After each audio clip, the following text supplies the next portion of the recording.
अस्सलाम वालेकुम। आज हम सबक नंबर 2 जानदारों का बाहमी ताल्लुक़ पढ़ने जा रहे हैं, जिसके ज़रिए हम चंद मकासद हासिल करेंगे।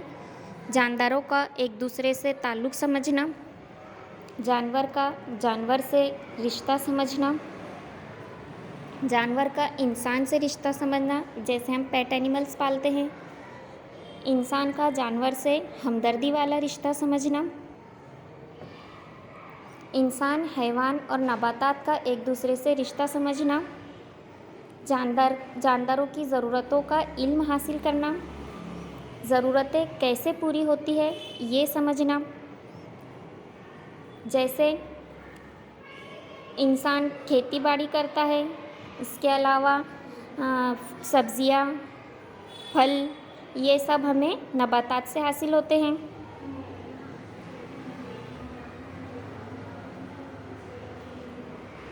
छोटी जमात के तलबा अगर घर पर पढ़ाई कर रहे हैं तो उन्हें सरपरस्त हज़रात की मदद की ज़रूरत होती है, जिसके लिए छोटे छोटे तजुर्बात के लिए आप उन्हें वसाइल दस्तयाब कीजिए और पढ़ाई में बच्चों की मदद कीजिए।